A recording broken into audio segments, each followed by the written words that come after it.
This is DG Chichester, and you're listening to the Capes and Lunatics podcast.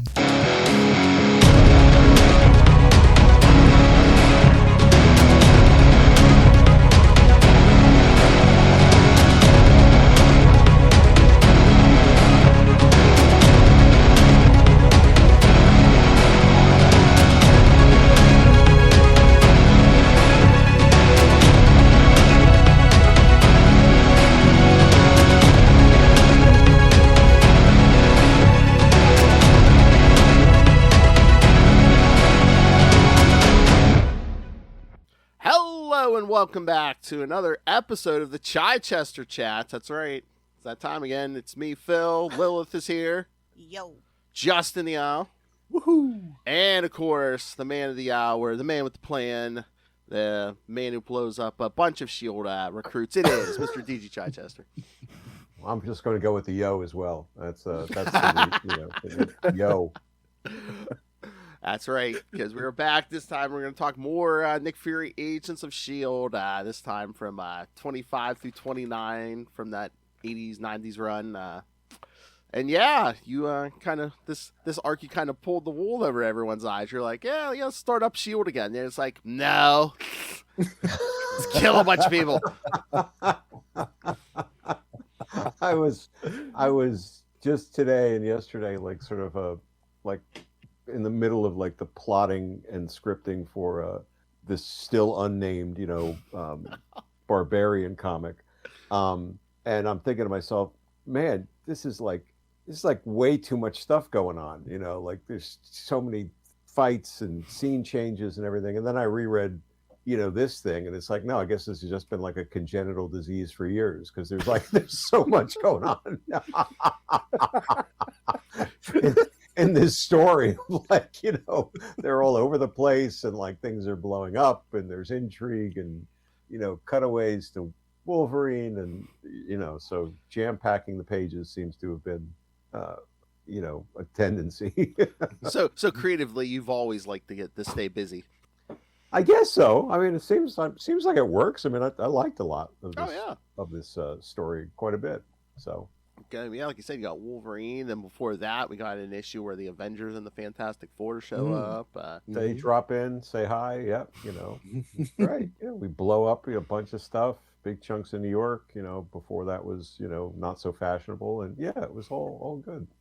So I don't know if are you fond of Wolverine? Because not only do you have him here, but you did do. I mean, me and Lilith did talk to that 2-issue Wolverine you did during Larry's run, the fill-in arc.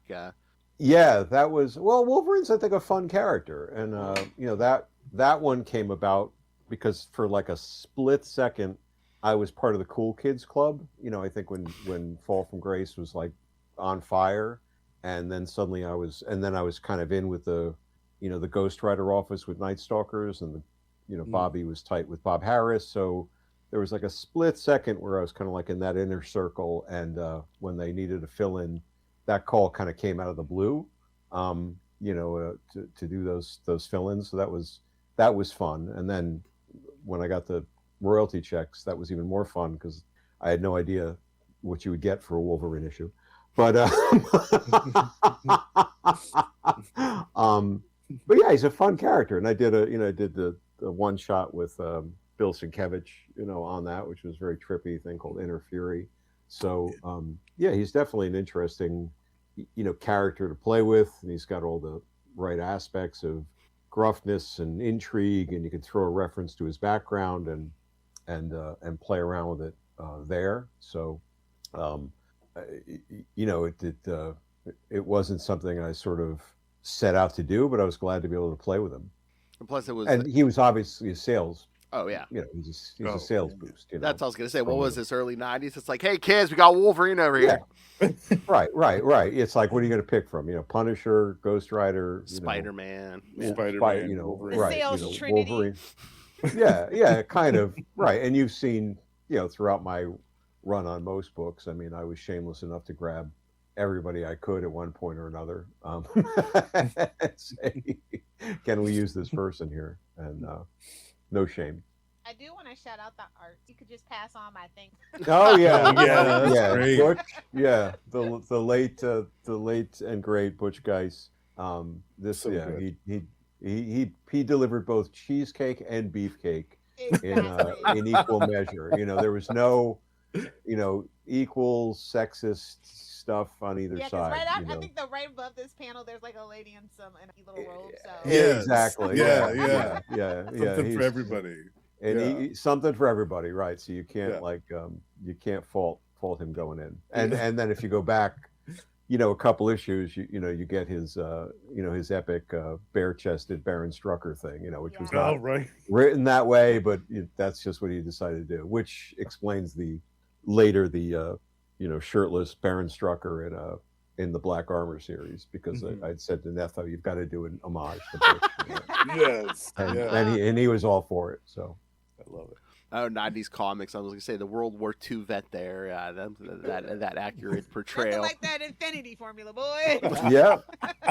keeps on rocking. Now he's classic Nick Fury. I was looking at the Epic collection. Now it's classic Nick Fury. Classic. Yeah. It'll be vintage in a few. Vintage, right. Taken over by the Sam Jackson one, but now this was classic antique roadshow Nick Fury. The oldies channel, Nick Fury. I found these copies of Nick Fury, and all the colors faded from his skin. So I don't know what's going on. He was rocking a perm back then. Don't worry. He was rocking a perm, and he had hair. Yeah, exactly. Oh my God! I saw someone post online the other day, and I mean, it must be a newer fan, but I don't know what they were reading. But they're like, "Yeah, it's so weird to see Nick Fury as a white guy." It's true. It's true. The whole generation. We could have had with David Hasselhoff. Oh my God! Oh, I think that is what they were talking about. I think they were talking about the Hasselhoff movie. Yeah. What could have been? What could have been? Him and Lou Ferrigno. I'm just saying, we could have had it all, boys. Yep. Just mixing signals here. The same character played by David Hasselhoff and Samuel L. Jackson. It's like, oh wow, okay. Now you've got to wait for Doomsday for all that crap. Since they apparently are throwing in everybody and their mother, whoever touched the character. So it's there'll be cosplayers in there. This guy did a great Wolverine at GalaxyCon. Let's bring him into Doomsday. Oh, okay. Justin, that's the new post. Justin's just been putting posts on Facebook almost every day saying this one's showing up again in Avengers Doomsday. Right. Cosplayer 642 will return in Doomsday. Yeah. I think what was it today, Justin? You had Shaquille O'Neal from the Steel movie. You said he'll return in Avengers Doomsday. Jim Carrey from The Mask. Yeah. And then that in that wizard movie that he never was actually in. Yeah. Oh yeah. The Mandela effect in that movie. Wrong Captain Marvel. Sorry. Wrong Captain Marvel. And then Mantis from the early 90s. Oh, that show. Oh God, Mantis. Yeah. Yeah, I was like, Mantis will return in Avengers Doomsday. Right. Played by Robert Downey Jr., of course. Yeah. Oh, that was like that long dark night of the soul, where there was nothing on that would cater to any sort of buddy with a pop culture comic book mentality. So you'd watch anything, it's like Mantis seems like it's kind of superhero Jason. What was the other one? Wasn't there Nightman? Animal? There's Nightman, but wasn't there an animal one, an animal guy or some kind of Manimal? Animal. Wasn't it? Swear to God, there was a show called Manimal that was in that. It was. Yes. Was it right? I'm not imagining it, right? No, Manimal. I haven't thought of that. God, that's Shout out to Simon McCorkindale.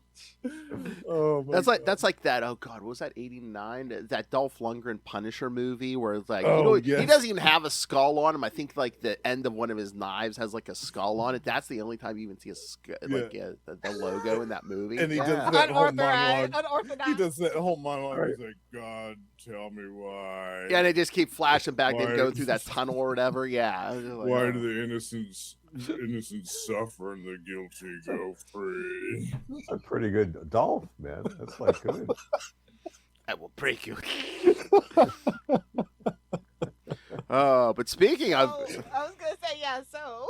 I mean, this is This is an action-packed I, issue. I was gonna say he went through World War II, but I think at this story you've written the worst day in Nick Fury's life here. Yeah, he was going through everything here. Poor guy can't catch a break. You think his name was Peter Parker? I honestly forgot how much. That's what I was saying. I kind of, you remember it in general, but it really is just awful. It just keeps kind of coming and coming and coming, and Strucker's back there just like not even short. It's not presents chortling. one bad day. Yeah, exactly. Right.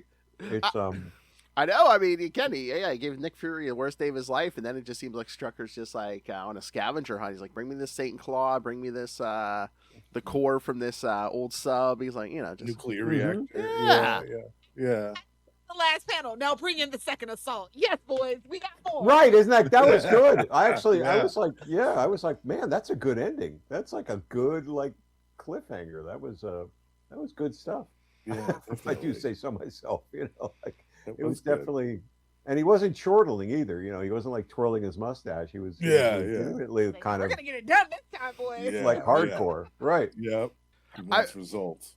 I mean, yeah, just the way you had, Fury was like in a bad place, and I'm like, it got me thinking. I'm like, how much PTSD has this guy had? I mean, he's been probably in every war since World War II. Yeah, that was something I really liked about this story, because towards the end of it, the second or last issue of the story, like he had that kind of 1,000-yard stare, and he was just kind of, you could tell it was starting to catch up to him, all the stuff that had happened, and he was starting to unravel a little bit.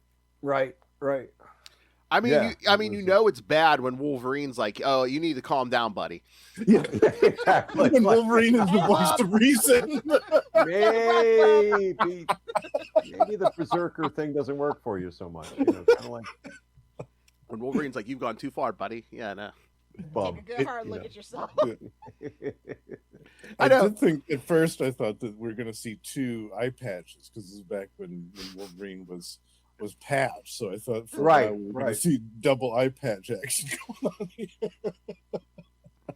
I know, and then I was like, why is he just going to get Wolverine? But I guess he just needed somebody with a healing factor, because they get that Blackbird. He had to shoot Wolverine, and then he's like tossing him out of a plane and stuff. Yeah. Yeah, he's kind of ragdolling him around a little bit. Yeah, definitely. There must be a good relationship there to misuse your friends. That much. Yeah. It's almost like Weekend at Bernie's, but you can't kill the guy. Right. Exactly. Weekend at Logan's. Yeah. Weekend at Logan's. That's great. Yeah, so was that the plan all along? You're just like, okay, I'm gonna fool everybody. They think Shield's coming back, all full strength. Let's get it going, and then just like, Oh yeah, pull the I rug think out. that came. Yeah, that was. There was definitely a pretty solid arc in mind. From the minute I knew I was bringing back Strucker. That he was going to come back and he was going to, build up Hydra, and Hydra was going to be a real force. I think there's even a line in there, of how can it be Hydra? These guys can't even shoot straight, sort of thing. And Send in the stormtroopers. Exactly. So that was always the thought. That was the, to have him, go through Hydra, purge, all the idiots, purge all the people who didn't meet his standards, and make it back into a formidable force. And that formidable force, would then be turned against, Fury. And the bigger thought, had always been that was going to somehow influence the larger Marvel universe. You've heard me, I think we've talked about that before. I think Greg Wright talked about that, as well.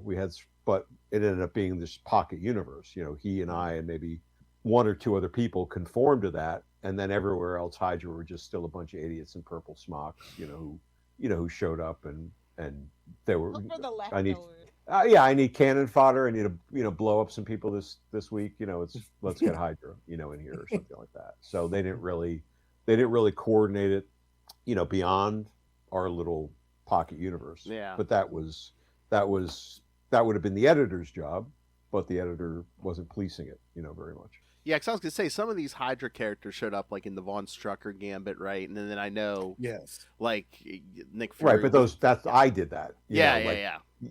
So that. Greg again was doing 1 chapter of that. I think Chuck Dixon did another chapter of that, and we went out to lunch and said, this is what the story is going to be. Can you use these characters? Sure. Can you do this? Sure. And so that was a kind of a coordinated effort, but I don't think you saw them a lot of other places. I mean, I think Romulus, the woman agent, I think in a Cap story. That might have been the Von Strucker. I think it was, as well. Yeah. Mm-hmm. So, but yeah, and they were interesting characters, but they didn't. I didn't murder them all off like I usually do. I was trying to kind of develop them so he would have a kind of a second tier, around him. A kinder, gentler Dan Chichester. He didn't kill them off. He just blew up 1,500 shield agents. Yeah, the shield agents were my cannon fodder, right? Yeah, like murderize them all. But I remember really great pen. I love a lot. It's like some of my favorite people are here. Oh yeah, but everybody else. Yeah, that's fun.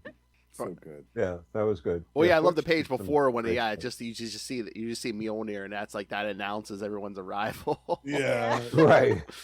So is it fun to play with like your cameos? Yeah, and I should have done more of it, frankly. It's but I mean, this was a little nod, and I was trying to balance the book and trying to build it up and trying to play the espionage angle so hard, which I think comes through really nicely. And there's only so much room for it. But when I see this again in retrospect, it makes me thoughtful that I should have done a little bit more of this. Playing in with some of these characters. I tried to I think I got in my own way there a little bit by making a little universe just around the Shield stuff, and it could have influenced, or used the influence of the Marvel Universe more in this way. And here I was still holding on to some characters left over from, Bob Harris's, day, with the, Network Nina and some other things like that. But not that they were bad to use, but I should have spent a little more time maybe developing some other things as well. Yeah, it'd been cool because I mean, the stuff spilled out more. Because even like in your Daredevil run with Fall of the Kingpin, that whole thing is just Kingpin's getting in bed with Hydra, and Nick Fury's like, well, yeah, let's point Matt Murdock at Kingpin, and if they screw over Hydra, more power. They play dirty with us, I'm going to play dirty with them. Right. Although that got out of control because Murdoch took control of that and said, I'm gonna turn this upside down. No, you let Matt Murdock off the leash and things got out of control. Get out of town. Yeah, no, I know. Who believes it? Fury thought he was going to be the manipulator, but Can I ask you a question? Since you're a fan no. of like no, that's not what we're here for, Lilith. Come on. Please do. So since you're like a James Bond fan and like a fan of espionage genre in general, I've been rereading a lot of like Nick Fury and Cap and stuff. Like I feel like espionage in the Marvel universe, like it's just like a quote unquote norm. It's like a civilian task. To sort of play that out because everything else is so extraordinary, espionage itself doesn't feel that fantastic. Yes. Yeah, I think there's some of that, but I mean, I think that's a valid thing. You have to up the stakes even more. But I think it's still possible. I mean, I do stand by a lot of these stories, especially since you guys have maybe go revisit them. In general, do you think you just wait? Oh God, what is it now? Yeah, maybe. In a good way, like you just push the motor up, like oh God. Right. But they're all like that, right? Oh look, we've got 15 minutes of free time, and then there's another alien ship crashing into Central Park or something like that. So, but I think there's I think there's a lot of opportunity, and I don't even know what they do with Shield or Nick Fury or anything like nowadays if they do anything. But I think there's a much bigger opportunity certainly for espionage stories that are more than what seems to be the common story in espionage movies these days, which somebody lost a flash drive or a CD. It's gone from we lost a floppy disk with all the names to a CD-ROM with all the names to a a USB stick with all the names to now AI. It's like it's the same story. I don't think they play up the tech enough with I miss like the cruiser's like a given, but like there's so much other cool tech that we dive in. Right. That. Yeah, I mean that was always the fun thing of the tech of Shield, but and then Shield became Sword and whatever else. But I don't know. The name to be Sword. what his sword. I mean, I don't even know what shield stood for after a point, but what his sword was like, sentient something. Yeah, it or was like, something. It was like a space. Yeah, they're like defense against like Weaponized aliens and something or other. stuff. Yeah. sentient world ordnance response division. I don't know. You know. Yep. Something like that, yeah. You were so close. Now they just call that Palantir, but that's none of my business. Oh yeah. Wasn't the? Tell me why the Tolkien estate doesn't like sue the shit out of. I know. I was wondering that too. I was like, how And did that, and you how did know that happen? yeah, and naming your company after an evil thing in the Lord of the Rings is not the flex you think it is. It's just Told on yourself. right. Yeah. Guess what? You never read Lord of the Rings. You read Atlas Shrugged. You know that's the. That's, Dan, didn't you know you're allowed to just be overtly evil now, and people will know. Oh yeah. Well, that's so true. It's so Back true. in my day, Just- Google used to say "Don't be evil," but they took that out. Yeah. made their first You know, million. A while. they got rid of the don't. You know, it's just like, oh, let's shorten this. You know, it's like A new slogan for a new generation. Well, that's what I've been saying. I'm like, it used to be, the rich and powerful used to pretend they weren't bad people. Now they don't care if you know they're bad Yeah. people. They're no, just like, they don't. They don't. Yeah. They don't. You know, it becomes. You know, yeah. It becomes hard to write stories like this. You know, because they're dependent on good over evil. They're dependent on the law will even things out. I mean, I can't watch. What was the Jack Bauer show 24? You know, and I haven't watched that in years. And that always kind of leaned a little bit to the right. But Jack Bauer seemed pure of spirit at least, and but he was always taking down whatever the corrupt this and the right up to the corrupt president or whatever, and he was the guy holding the line. I can't watch a show like that anymore and sort of believe it. Like my suspension, I am more likely to believe, the alien just shows up. A lot more realistic that than I'll tell you a good Kiefer Sutherland show that is not the antithesis, but it's more believable nowadays. Is Rabbit Hole. I mean, if you still want to support Paramount. Rabbit Hole? Oh, I gotta find that one. But it had Charles Dance. Don't blame me. It had Charles Dance. I was there. Okay. I'll check that one out. But yeah, they're just it's difficult to think about stories like this because where is the moral compass or I think Mark Waid at one point posted something like that. Like he just didn't. I mean, I think he's overcome it because he's Mark Waid and he's a very good storyteller and such. But how do I even tell a story like with this like type of 9/11. Yeah, a little bit, Right. A little bit. I always remember this line. I think Peter David wrote an issue of an Incredible Hulk where he says, if it's ever a choice between right and wrong or even right and legal, I'm going to choose right every time. Right. Yeah, I mean there is a sense of that. I don't think it's a problem for most people to want to tell a story like that and to believe in that. I think that is the majority. You're just saying the execution's a little tricky these days. Well, it's just sort of like I said, how many stories have we enjoyed, where the one guy uncovers the conspiracy and gets to the heart of it, and the law shows up at the end and claps the cuffs on so and so, and you kind of believe it, right? There's a repercussion. For it, and they had to uncover like the corruption and stuff. Right? The Switzerland consulate, silly. That's how you end that. Right? But you can't do this because where's your warrant? Well, try Minnesota.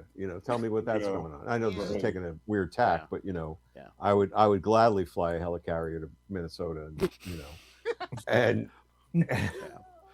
Well, that's why I'm surprised. I'm like the story of like masked vigilantes, like Daredevil aren't like suddenly surging, just taking the law into their own hands. Yeah, but even those masked vigilantes, have a there's a different quality to that, right? Than their reasoning than masked forces. It's kind of like the masked elements in Watchmen, the HBO series, if you guys ever saw that, which was extraordinarily well done. And I remember thinking this can't possibly work, and it does.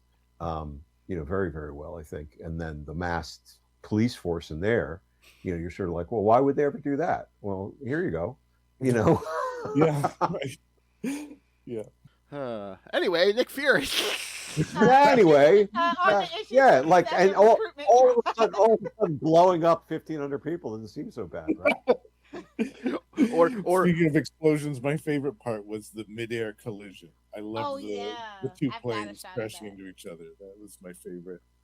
Yeah, I loved it. My favorite part was when he stole the bus with the women, the old people. Yeah. Are you talking about Yeah, Justin? he's like, what about cats? What about cats? And like 2 seconds before that, the old people are all worried about going to New York. The bus driver's like, "Don't worry, you're not gonna get mugged." And Fury's commentaries the bus. Nothing ever happened in New York. Yeah. I can't say for certain, but I'm sure I was like immensely inspired by John Burns, a panel of whenever, like there was one panel where I think it must have been in a She-Hulk, or something, and he was doing the whole like Dunkin' Donuts, like time to make the donuts joke. The guy was walking out of the thing, time to make the donuts, just when the helicarrier had like shifted or something, and then a jet had fallen off the side of it, like just as he left the donut place, he was about to go into it. This jet like landed right on top of the donut place. But so I sort of feel like some of the random destruction and joking around that was definitely inspired by his work. It was just funny because they're like, "We're gonna get mugged." No, you're not gonna get mugged. And then Fury gets them all. He's like, "Get these geezers off the bus. We need to commandeer this bus." We're commandeering this bus. Shield business. There is no shield. Oh yeah. Oh, and then the camouflage where they skin the bears and him and Wolverine. Oh yeah. That was some good stuff. I mean, there was some good. I thought there was, this sort of tangibility, like again, of the espionage action. I really enjoyed a lot. And it's weird though, looking at it. I mean, it's you're going from Butch, who's here, very high up, and I think Ernie Steiner was a pretty good storyteller, but he did not have a very good command of faces and hands, and it sort of it takes some of that story visually down a little bit. That's not dinging him in any way. Visually, I think sequential storytelling, I think, is strong, but there's a lot of funky stuff going on with hands and faces that sort of makes the story a little harder to track. Yeah, it wasn't bad. I just thought Wolverine looked a little different. I don't know, maybe it wasn't hairy enough. I don't know, but yeah, he just looked a little different. Yeah, there's a noticeable difference from. Well, yeah, you're going. I mean, you're going from one thing to the other pretty quickly. But that's sometimes the roll of the dice and who's available, and some editors try to make the match in a strong way, and some editors just go after who's ever available. But yeah, I thought it was clever just the way he kept using Wolverine's healing factor, like that one with the bear thing, and like he just had Wolverine come up out of like the frozen ice and stuff. He's like, they're like, oh yeah, he can survive because of the healing factor. Cuts that guy's leg off. Yeah, so good. Issue 27 had the gun. Oh yeah, that just really stood out to me. Small. Yeah. Oh, when he stops him, yeah. The claw, Yeah, but that's what I mean. That's good storytelling. I mean, that's visual. That's really good visual storytelling. I mean, he did a really nice job. And so I just don't think his character work was quite, as sharp looking at it again and thinking about it now. But the storytelling, like that type of sequential stuff, and I don't know, I don't have it. I can't say if I, talked it through, make this a multi-panel sequence. I would definitely have said that the claw comes out and stops it, but he may have extended that moment, which was, if he did, that was a very clever visual way to do it. Plus, I did like you just see the one claw, so you might not be sure, but you see that schnick, and you're like, oh, I know what that is. Right. I really love that end of that issue 27, where he's like, you just never know. Yeah, exactly. Yeah, and he's a little. Yeah, he's got the wavy. Like, I'm definitely like freaking out. Balloon shapes. Yeah, it's it's good cliffhanger ending. There were some this good this in my mind, this is the type of pacing I really enjoyed Yeah, and it was thought I like was kind of good at. episode of 20, like a season of 24 was just nonstop. You're like, oh God, Nick Fury's never gonna get another lick of sleep. Right, exactly. But This all took place in just 24 hours. But I did like that though, because again, Wolverine has the healing factor, but it's like, oh man, has Fury gone off the deep end? Has he Right. basically had a nervous breakdown or what? Right, and he's not Sometimes like you just really. gotta shoot Wolverine. He gets mouthy, Yeah. Yeah, that's what Cyclops. And says, he's not together throughout this story. Once the big tragedy stuff happens. Even when he's putting one over for that reason with that, even later on, he's not. He's definitely high strung. Fury. So he is a lot more unpredictable and wound up in this whole story intentionally. Mm-hmm. Lilith, that panel you just had up, can you throw that back up with Wolverine laying there bleeding out? I thought on a Comics Code book back in that era, I don't know, I thought they had a thing about showing a lot of blood. Or am I? I think that's oil leaking from the plane. Okay. That's I don't. Jet fuel's a little bit of a different color. No red. Yeah, it has a little bit of steam. He's just lame. The lighting, it's amber lights. The Comics Code was even when at that point, so that's jet fuel. Nick Fury's throwing his cigar at. Okay, exactly, even better. We got to be really sure this guy's dead. Just burn him up. You fake that? No, I didn't. Watch. I'll light him on fire. like a naked gun jag. The Comics Code, even when I came in, I think was definitely on the. It was more lip service than anything. I mean, I think as part of one of my early jobs, I may have been doing some of that sending out of some issues on stuff, and so they were doing it, but it was lightly policed at best, so if this book had the Comics Code on it, it was, it wasn't enforced, if you will, or. And I never heard anything back, for any of the stuff I ever worked on. That was ostensibly under the Comics Code. I never heard anything back, like, oh, you got to change this because that's good. At this point, where you just like, if the editor came, where you're like, Tom, Carnage, okay, Carnage. I could have. I mean, yeah, exactly. Carnage was like, the catch-all of like, seriously, but there was, it was there, it existed, but it wasn't. It wasn't a thing where a lot of stuff would come back and say, no, you can't play with that or do it that way. So in this era, were you guys hearing from the code at all about anything or no? I know things, like I said, were being sent out to the code. Books would be sent but to they the never code. Did they ever send feedback or? They may have, but not that I ever saw, or none that ever directly influenced me. The Comics Code Authority was like one guy. It was kind of close to that. Yeah. I mean, I think it was two guys. I think I asked somebody one time, he said, that's two guys in 56th Street or whatever. And, but there was never anything that impacted anything I worked on, either editorially or, as a writer. Nothing ever came back in that way. I thought it was my understanding, like they kind of like formed it of like having to have government regulation, just kind of like a self-regulatory. Well, I mean, it came out in whatever the 50s,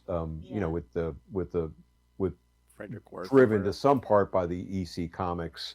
William Gaines's EC Comics, and which were Tales from the Crypt, and all the fabulous horror comics, and not just his, but anybody. And his EC Comics were the quality moral ones. Panic in the 50s, right? Huge moral panic. There was what was the guy Frank Wortham? Frederick Wortham, maybe. Frederick Wortham, yes. Seduction of the Innocent. The comics are corrupting kids. They're ruining kids. Look at this.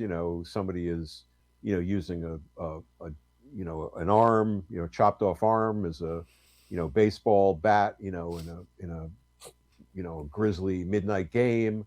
And Gaines famously didn't capitulate, as many of the other publishers did.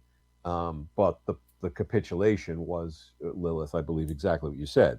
We're forming a Comics Code Authority. The Comics Code Authority will conform to these standards and keep us all honest, much as the game industry did, like in the in the 80s, early 90s, you know, and when the satanic panic shifted, you know, to gaming's to blame for everything, you know, everything's to blame for everything except except for, you know, people in government. And so but then at that point, you know, early on, it had a lot of authority, you know. Publishers were very consciously restricting their storytelling, you know, to not rock the boat. And then, you know, there was a lot of policing of things being sent in and then notes being sent back, and you can't do this and you can't do that. But as time went on, you know, comics started to flex itself more, and then certain things got left, you know, were shipped without the comics code because they wanted to do it. I mean, I think one of the earliest ones was, I want to say, like the Denny O'Neil, Neil Adams, Green Lantern, Green Arrow. You know, sort of there was a drug, you know, issue that was heavily about drug use, and you know, there was a needle in the arm, and they were like, no, you can't show this, you can't do that. And editorially, they just made the decision, no, this is a good story, and you know, we want to do it. And I think there was a Spider-Man story. Yeah, Stan Lee is like 3 issues or something. Yeah, and they were like, no, we're not running then you don't want to give us the thing, we're not going to run it with the code. And then, you know, from a publishing point of view, at that point, like, well, look, we did it, and the sky's still up there, and you know, so people start to shrug it off, right? They're not making, you know, Midnight Cowboy's running in the theater, and you know, you're you know, and the world is still turning somehow. So, you know, we'll have a story about this, and nothing's going to change. What's so weird about those drug things? Because they're like, oh, you know, you shouldn't be putting out that story, but those stories are anti-drug, you know, messages. Right. So it's like, well, why would To the rescue. But that's but even you go back to the EC Comics, and like I said, there were other publishers at that time that were doing just grisly shit for the sake of doing grisly shit, and even as today, right? More so probably today, in like so-called horror comics. But by and large, I would argue almost every EC comic was a morality play. And by that I mean, you know, the bad guy gets his in the end, right? He may murder his fiance, but at the end, her corpse comes back and, you know, does some, you know, twisted, ironic thing, you know, to him, you know, and so there's a moral comeuppance there, even though it's played out in the most, you know, Grand Guignol, you know, haunted house sort of way possible. But everyone's just reacting to like, oh my God, you know, my kid can't see this. Well, Green Arrow 85 was actually it was the drug use. I think Spider-Man to the Rescue was the first one that was actually. Oh, okay, okay, all right. Because they were like, yeah, they did exactly what you say. Like, well, it's a moral. It's like because like the subtitle is like, DC attacks youth's greatest problem, drugs. So like they're like really had to do a little, you know, ego massaging. Right, youth's greatest problem. Where did you get this? I learned it from you, Dad. I learned it from you. I mean, Ollie, honestly. Where did you get this? Don't get a little started on Green Arrow. Exactly. Or Harry and Norman Osborn. Oh yeah, I mean, come on, that Spider-Man, that was a big anti-drug message. Just like, look what all the illegal drugs have done to Harry Osborn's cornrows. I mean, come on. I clearly need it more. The cold freaked me out. I'm like, oh God, I got chilly just looking at it. I know. Can we go somewhere tropical next, please? It was definitely fun bouncing around. I guess so, but not after this last weekend. But I mean, at that point, you know, you know, it felt fun to kind of bounce around, you know, in a lot of the locations. Like that's what I was saying earlier, maybe before you came on, Lilith. You know, I just, you know, just moving around, like having so much stuff kind of going on here. It was you know, it was kind of energizing, you know, in a way. Hopefully didn't lose the readers, you know, as it kind of went on. But I think that was always the appeal of espionage movies and James Bond movies and such to me.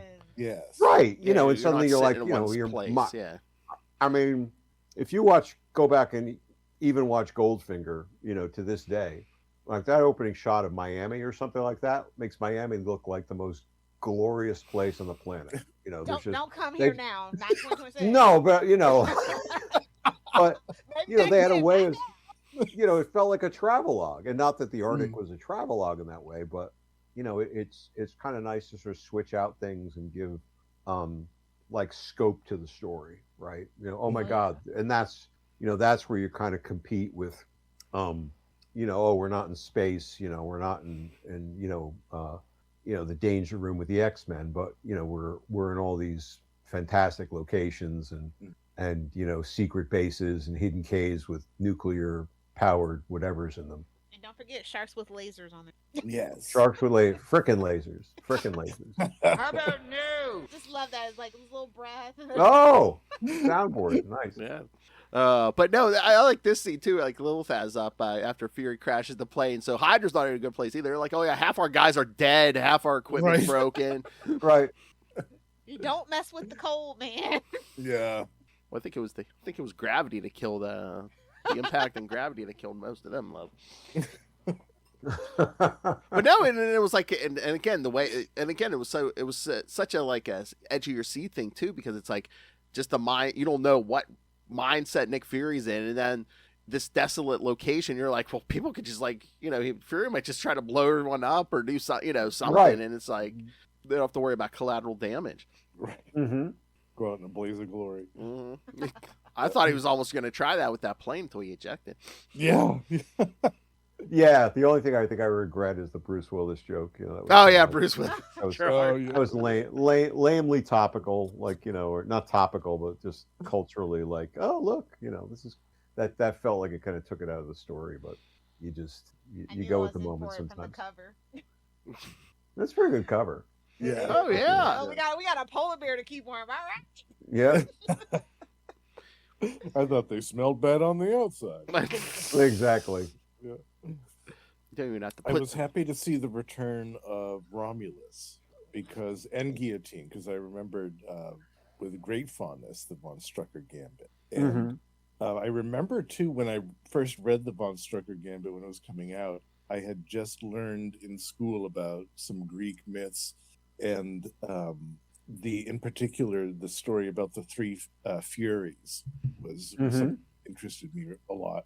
And I remember conflating that with the Von Strucker Gambit, like the three female antagonists in each parts of that story. I kind of conflated them with it was like Hydra's attempt to make their own female Furies or something like that. Their own version of the Greek Furies. My brain kind of combined those two together. But I always wondered what happened to Romulus after that story, because she was one of the few that survived. Yeah.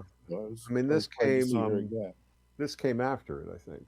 Yeah, because Nick Fury does say something about her and Captain America, because she was in that Captain America annual. Yeah, I think that was the year before this, maybe. Yeah. I mean, that was definitely, again, trying to build up, a cast of Hydra characters that would have more legs or more identifiability, than just guys in like purple smocks and weird hoods and stuff. But then it becomes like an N of one if nobody else is playing with them, or they don't take root somewhere else. So I would come back to them. That's why lifted them from that story and brought them over here, and then added some other ones. But and then somebody shows up in Daredevil. I think Garat shows up in Daredevil. Yeah, isn't he the guy working, like, going to the Kingpin on behalf of Hydrants? Yeah. Because he's dressed up as like is he Colonel Sanders or whatever? Yeah, Colonel Sanders. Hey, boy, doing his foghorn. I love it. I do want to shout out all your cliffhangers we get. I think this one is my favorite though. Yeah. This is the best one for sure. Yeah, they were good cliffhangers. I mean, they had that. I that's why I sort of was saying I instinctively felt before I went back and read it. I remember this having a very, espionage feel. Like it had that sort of, like, this predates 24, but that 24 rhythm, or the kind of rhythm you would have from that, my enjoyment of espionage type beyond just James Bond, that's definitely where I I felt this kind of hit all the right notes in these kind of cliffhangers and setups and getting to the next one. This one is my favorite. Right. And that's nice storytelling, on Ernie's part. It really is. I mean, Fury's body's a little weird, but visually, like, there's a lot of good stuff going on here. Yeah. I'm so spoiled, man, because most trades come out so fast now. Like, I'm like, I'll just wait for the. Used to be I could never wait for the trade. Now I'm like, I just wait for a trade. Since I've been mad about 30 days. Well, you had no choice then. 30 days, yeah. Yeah, right. I don't know. It seems like back in the day we had more back issue bins also. So That's true. Touche, Spinner good racks. sir. more $1 back issue bins and stuff. Yeah. Yeah, you got to Screw go it, to no, more I need specialty 50 cent places bins. or- More 50 cent bins. you got to hit flea markets, and stuff Yeah. like that. Oh, I do. Yeah, there was a big flea market thing I went to a couple weeks ago, and they had tons of stuff. So Did you that's get the anything way to good? do it. I didn't. I just was like looking through it, but no, I reserved my my money for the strange wax museum next door. That was like Oh, all nice. this, like old classic horror movie stuff. So Oh, cool. Very cool. Oh, that's what Lilith. When you come up for my birthday, that's where we need to go. There's there's like a flea market every weekend. A little Get bit. one thing, and we're doing WWE, Big Brother. I One know. thing. Oh, I don't want to tire you out, Grandma. Okay. it's decided.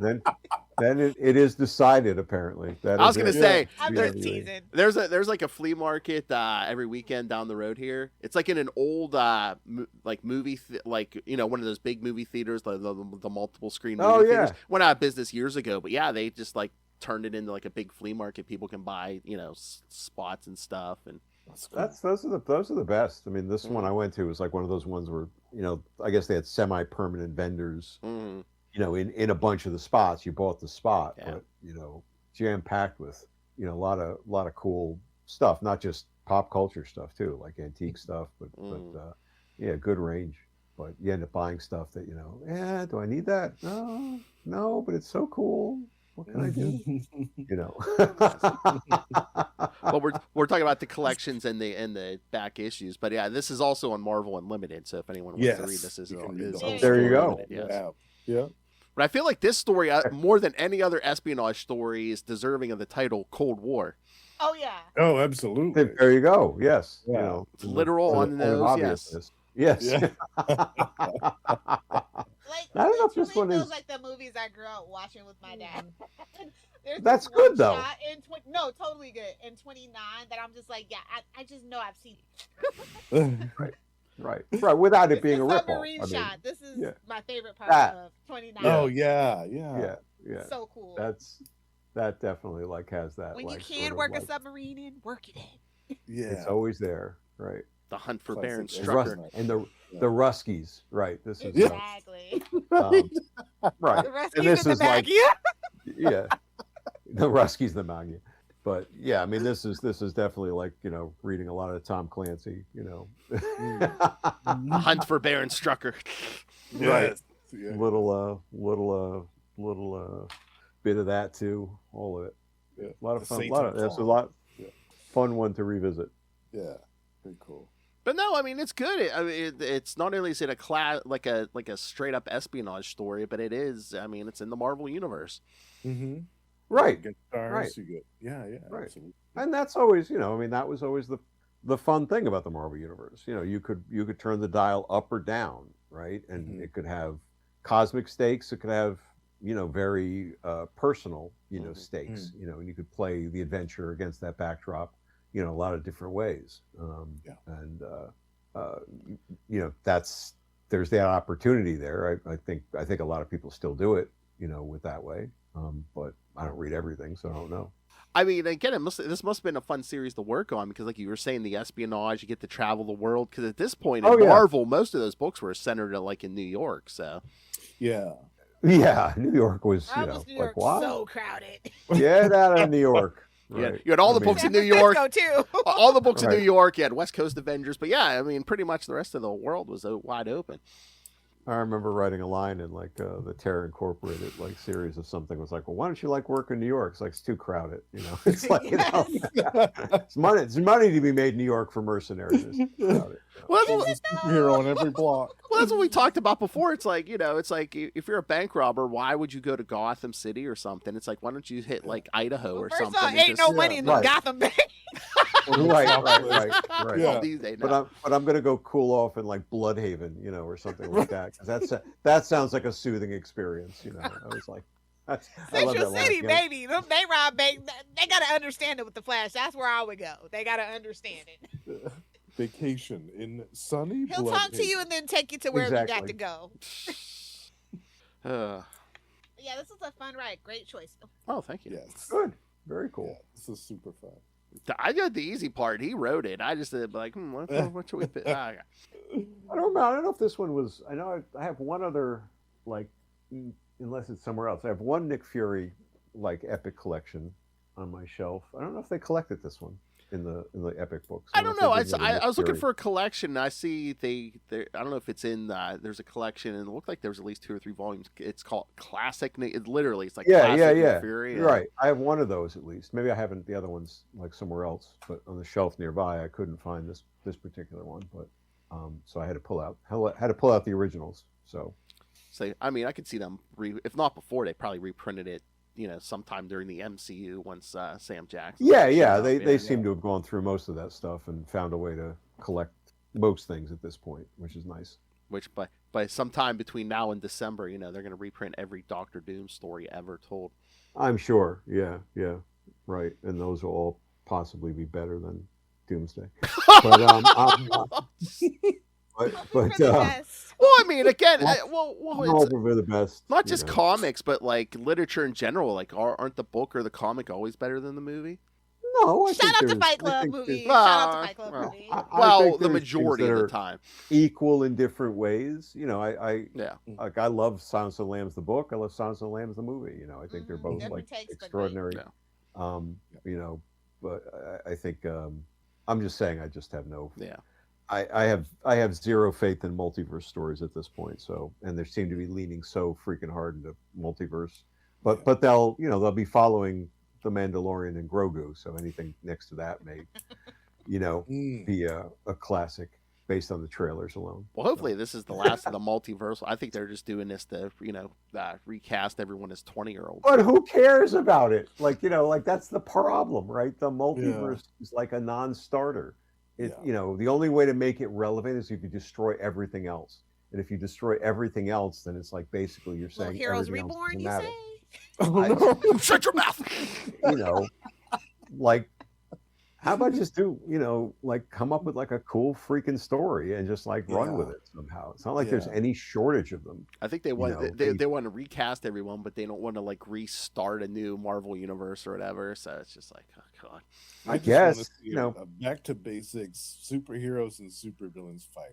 Right. You could never recast a character like James Bond. 12 times. That certainly doesn't work. Or Doctor Who, or again, Doctor Who. I mean, again, they could have ended the MCU at Endgame. That was a good 10, 11 years, and then just start a new Marvel universe. That would have been the time.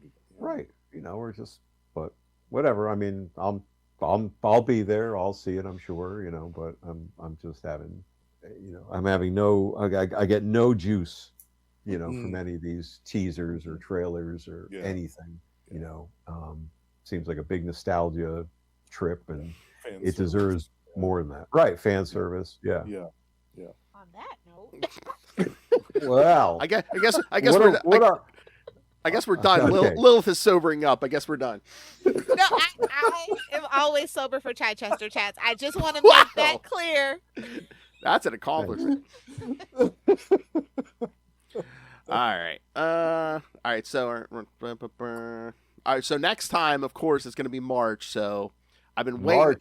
March episode. No. Well, yeah, I was going to say I've been waiting to pull the trigger on this one. I think we're going to should cover Daredevil 301 through 303, your Owl story.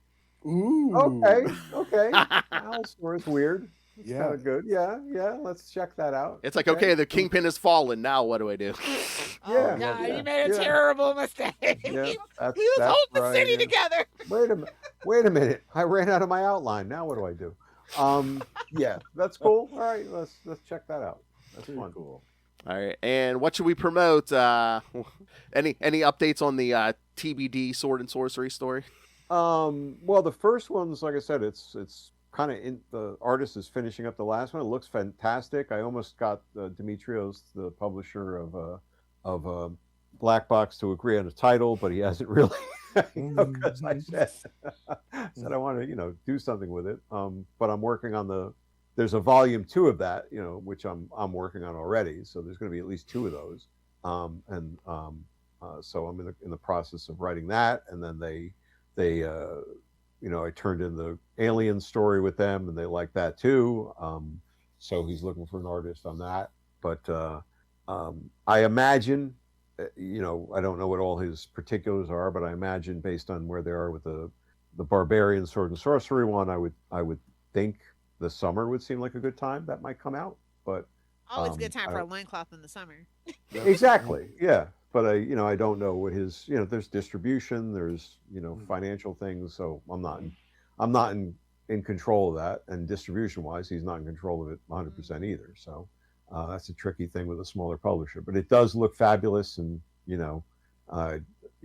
happily looking forward to kind of promoting that, more. So it's a lot of fun.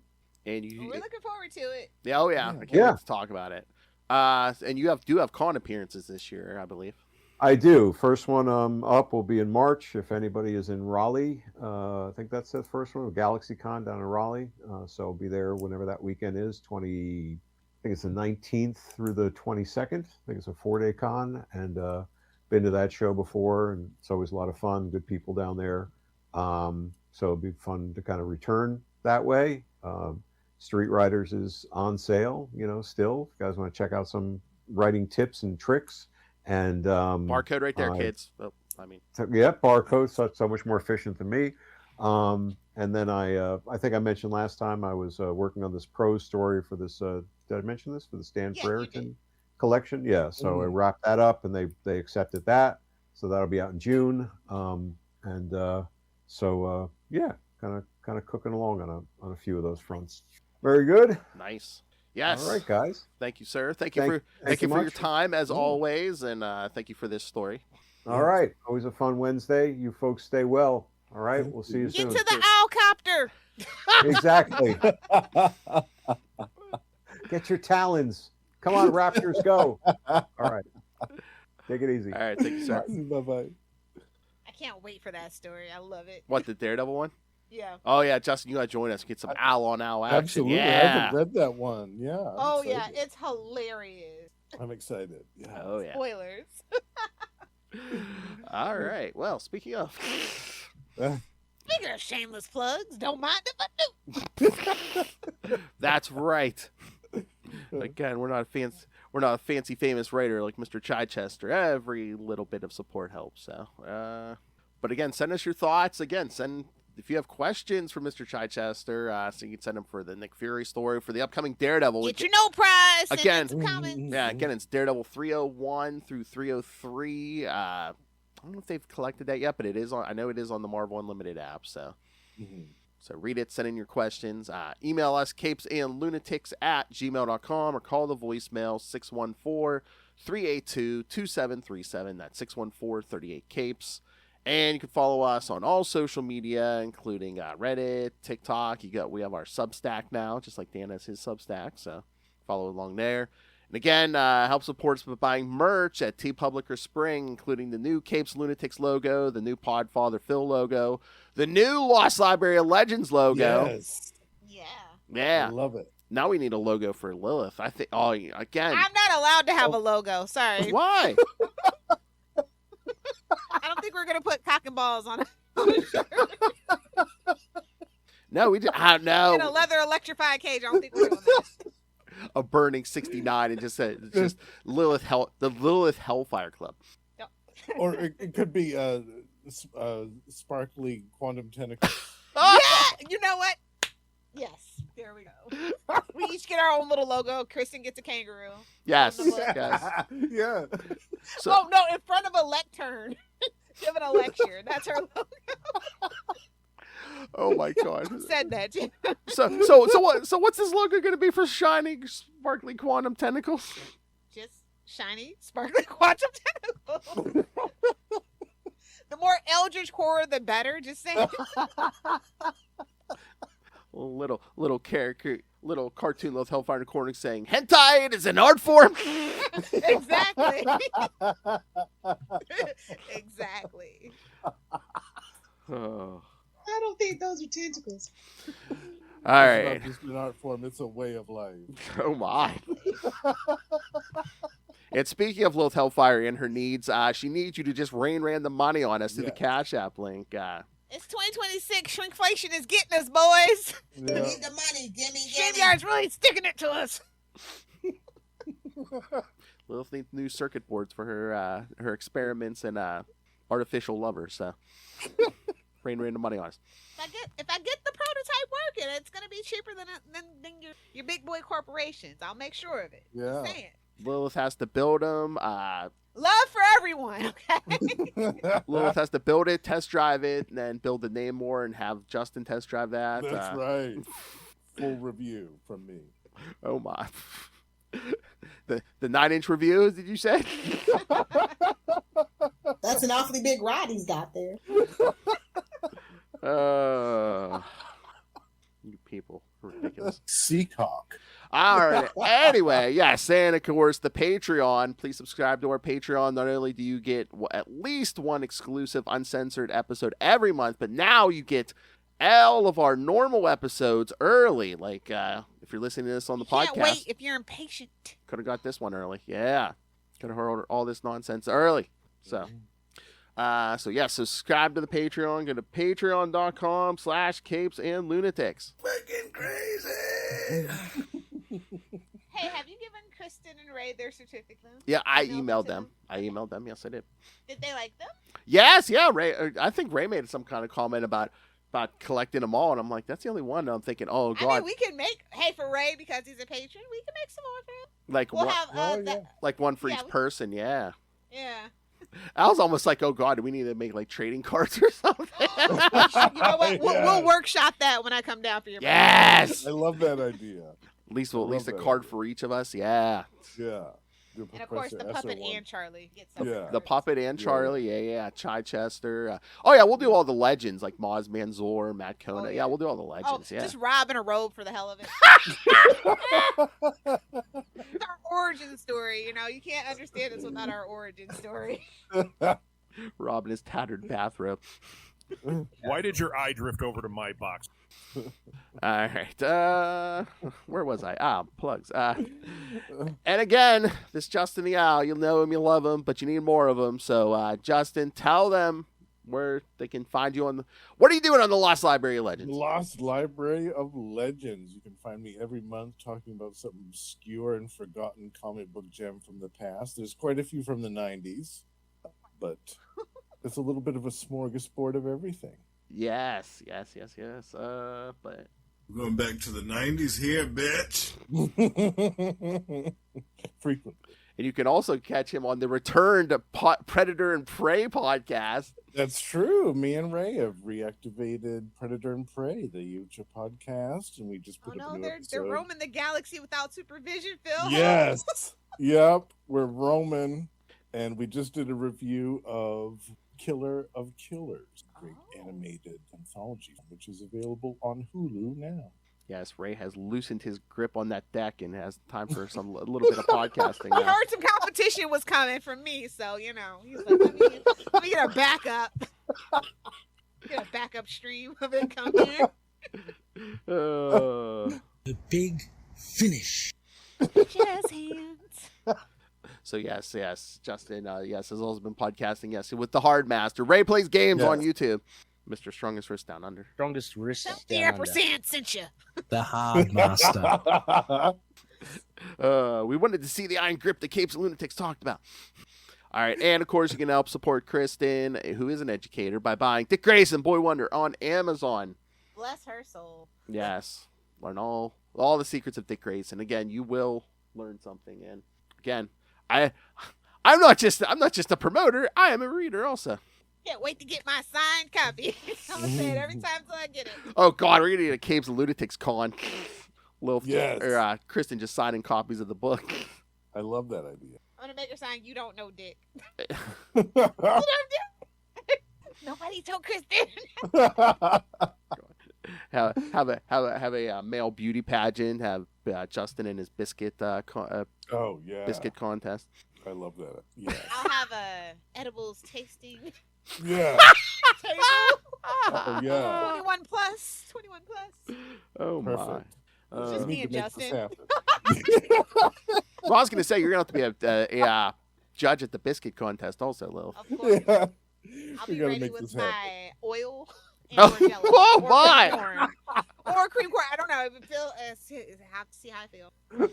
God, it's gonna be like Varsity Blues. It's gonna Water's be like... never enough. If you know, you know. Oh! I'm Whoa! gonna need that as a drop. Thank you. Whoa! I don't know what's happening. There's nothing to get wet about anyway. All right, and of course you can always catch me all over social media at PodfatherPhil and get the T-shirt. Get the T-shirt. Say you're there. All right, thank you for joining us, everyone. Next 3 episodes we're gonna be starting our 3-part Batwoman special because both Batwomen have anniversaries this year. So Yeah. Just Bat people. yes, So I'm joking. why Bat people? We're not including any. Well, I guess Batman's in some of the stories, but we're not. I was gonna say we're not really including the men in this. Come on. And that first episode will be part of. Yes, we will be dropping some Silver Age episodes. The best age. This year because yes, it's the 70th anniversary of the Silver Age. Your fave could never. 70th anniversary of Barry Allen getting splashed those chemicals. Mm-hmm. All right, come back next time and remember, keep it cold.